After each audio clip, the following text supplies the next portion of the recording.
ba't nandun si Ate Rona? Ay, hindi ko alam.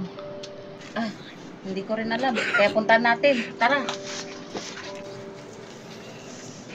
Uy, ba't nandito ka, Ate Rona?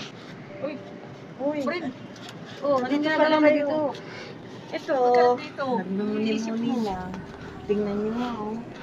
Ang gandang tumingin sa paligid. Bakit naman, te? Ito, kasi napag-isip-isip ko. Ang saya pala ng feeling kapag wala kang kaaway, peaceful ang pakiramdam, magaan sa kalooban. Oo, tama ka dyan, te.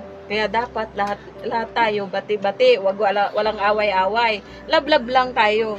Oh, talaga? Oo Kaya mo naman. yun? Siyempre, heart-heart tayo. Wow!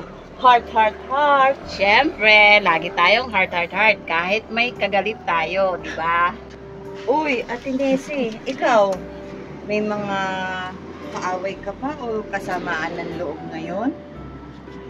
Sa ngayon wala talaga. Ayoko kasi magipagkagalit ayoko kasi ayaw ng Panginoon ng ganun Ang gusto ng Panginoon, lahat tayo magkakapatid sa pananampalataya. Walang mayaman, walang mahirap, tayo ay anak ng Diyos, tayo ay pantay-pantay. Lahat tayo nagkakamali. Kailangan nagpatawaran. Walang magagalit kasi kung tayo masaya, ang mundo ay masaya. Hindi natin mararamdaman yung hirap ng buhay dahil naghahari sa bawat puso natin ang Panginoong Diyos. Yan, Diba? dapat laging heart tayo.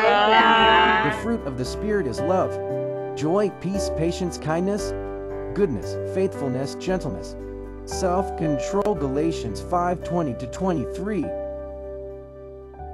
Uy, Nats, Ate Nes, maraming salamat sa inyong dalawa. Naiintindihan niyo pala kung ano yung mga nasa loobin ko. Tara na, Sige, kain tara. tayo Sige. muna sa baba. Sige, nagugutom na din ako. Kain na, kain na tayo. Heart, heart, heart. Kainan.